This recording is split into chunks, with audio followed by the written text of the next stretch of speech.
Hey y'all. Just hanging out in the studio. Tim's in the house watching a man movie. It is Saturday and I love it. Yesterday, while I was transferring videos, prepped some kiln shells. So we are gonna load this beautiful kiln here. I got my cones all ready to go and all the things. So that is what we are doing today. And we just did the whole kiln repair deal. So this will be the first firing in the kiln since we repaired it. So again, so yeah, load me up some kiln stuff and all this. There's a whole bunch of it.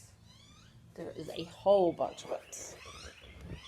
All that on that top shelf. All of that needs to be fired. So yeah. And hopefully that means that tomorrow, for me, not for you, but tomorrow I will have a kiln unloading. So fantastic. No, it wouldn't be tomorrow. It would be the day after tomorrow, because load it today, and then tomorrow I'll get it out. No, load it today. Tomorrow I'll fire it, and the day after.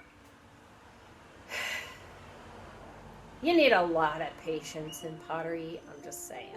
You just do. You just have a lot of patience.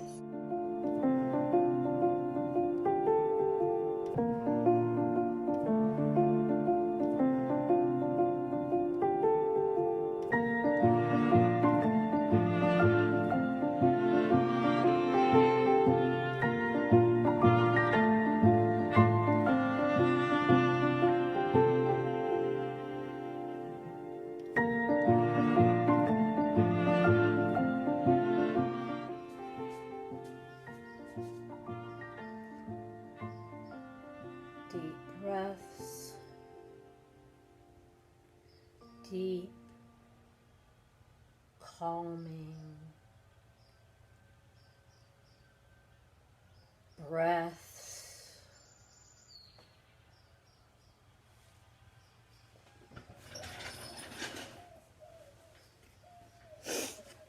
Some loading the kiln. I got the second shelf loaded, and then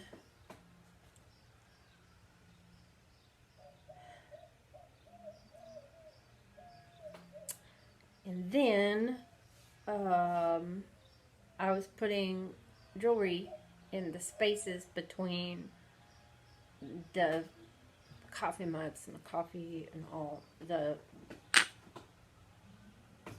functional pieces. Not the jewelry's not functional, but you don't need it to function either, so. And I wanted to move this little guy so that I could put some jewelry down on the shelf.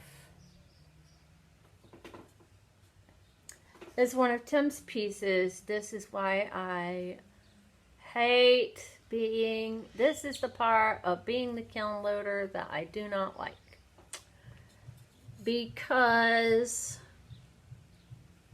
I have to handle his pieces, and I messed them up.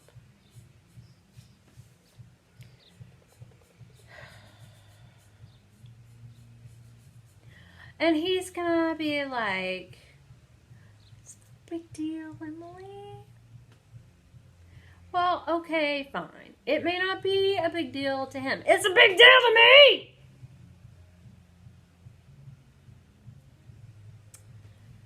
So, but yeah, so what happens is you put your hand in it like this, right? And you have hold of it like this. But this part, you see, I just got dust right there. That part rocks over the edge as you pull it up. Because you can't hold on to it without doing that. And you knock the glaze off. Not only did I knock the glaze off of the pot, so now the pot has to be dealt with. I also knocked the glaze into, like I've already showed you, into the pot, which isn't a big deal necessarily. I knocked it onto the kiln shelf. Onto the kiln shelf. Are you kidding me? So now I have to unload everything off of at least that shelf. And I should probably check out the shelf below it and make sure none of the dust got off of that. Because if I fire it now with glaze dust running around in there, glaze dust is kind of, depending on who you talk to, I'm no expert.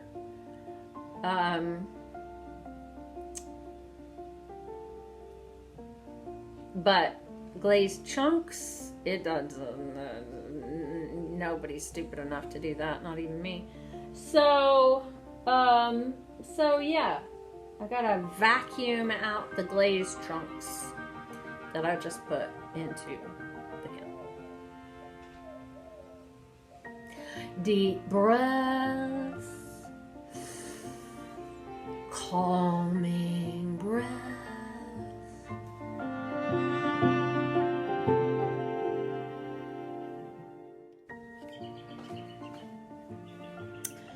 So I forgot to time lapse that, but ta-da. I got the shelf unloaded. I got the shelf out. I got the shelf dusted off. I was gonna vacuum around the outside, and about that time Tim comes out here. I told him what happened. To add insult to injury, he came out here to get the vacuum cleaner, the shop vacuum cleaner. Because he's cleaning my house. Are you kidding me? Superman, y'all. Superman. And I screwed up his pot.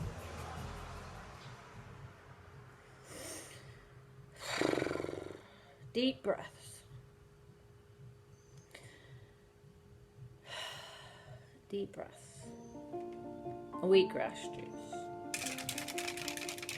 I need to figure out how to make a shaker bottle.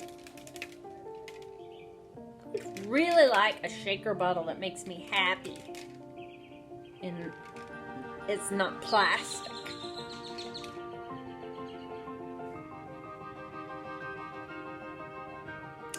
And that's it for random thoughts of Emily and Herbert for today.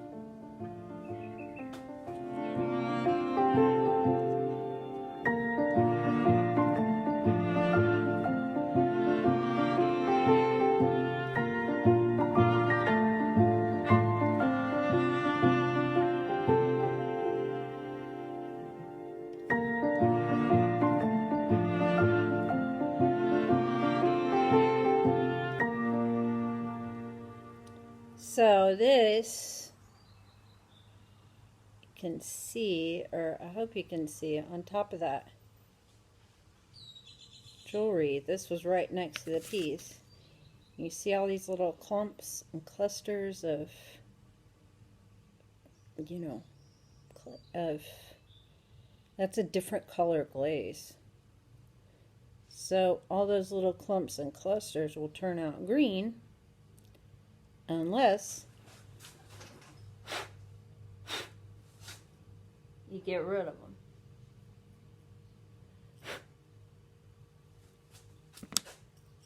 So this is a little easier to see. See that little piece?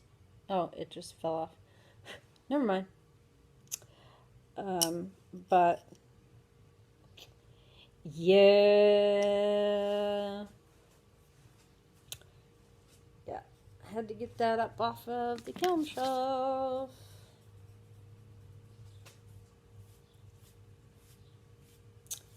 Had to. But it is giving me a chance to get some of this jewelry on the bottom shelf, which is good because jewelry is easy to drop. And if you drop it in between the kiln, you gotta unload the entire kiln shelf, you gotta pick it up. So, getting in the small stuff on the bottom, I mean, you put the tallest stuff on the bottom, but on the floor of the bottom, you can put in some of this little baby stuff, and then if you drop it, it's not nearly as big of a deal in the bottom, because you just have one kiln shelf to unload if you do drop it. So, deep breaths.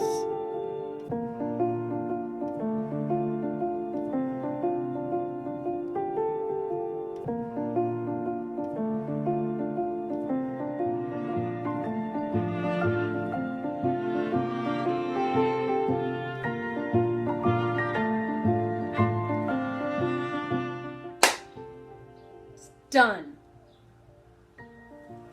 It's done. I have a loaded kiln, and I'm pretty happy with it. I got all the jewelry in,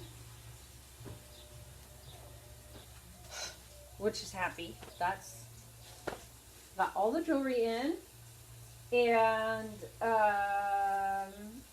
I learned some things about loading the kiln, not gonna lie. Slowly, the more and more I do it, I'm slowly coming up with a system. Of building from the middle out and getting the jewelry tucked in before you load the whole shelf. Your instinct is to put all the stuff on the shelf and then stick the jewelry in it, and that just takes longer and you drop it more often. And so yeah, and cookies. These little beautiful plates that you build to make sure that if something is likely to drip, it will not get on your shelf. You need this size for cups, but for jewelry, for tucking in, they've got to be long and skinny or they don't work. You're looking at credit card size max, or you can't get them into the places that you want. If I could get something this big into the kiln, then I'm gonna put another cup there. So learning. But yeah, fantastic. This little guy is ready to go. I only have, I'm not going to be able to see through this peephole, so all 3 shelves have witness cones, but I can only see one set of cones. So,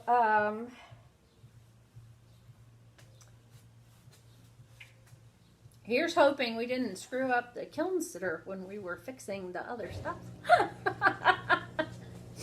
I'm going to be out here watching it, but, I have had witness cones fail before, too, because, for whatever reason, they started to bend and then they lost their balance and they fell over completely. So I don't think that'll happen this time because they're not. I don't know. I have cones that I put in little pieces of clay like this, but the one I'm actually going to be watching is a self-supporting one.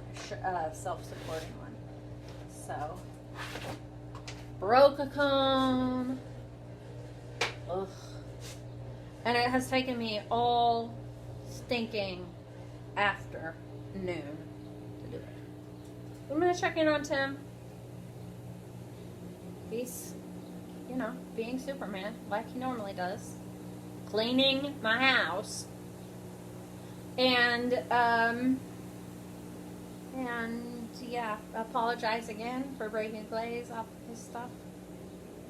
And in 2 days, hopefully it will be nice enough outside tomorrow. If it rains, I don't fire while it's raining. If it rains, then it won't be. But hopefully it will be nice enough tomorrow to go ahead and fire, and that'll put a kiln load out on Monday because the day is Saturday. And I got to babysit the kiln tomorrow, which means that I'll have lots of time in the studio. I do have some prints, some leaf prints that are drying out like that. So I may come back in later today, but the kiln is loaded.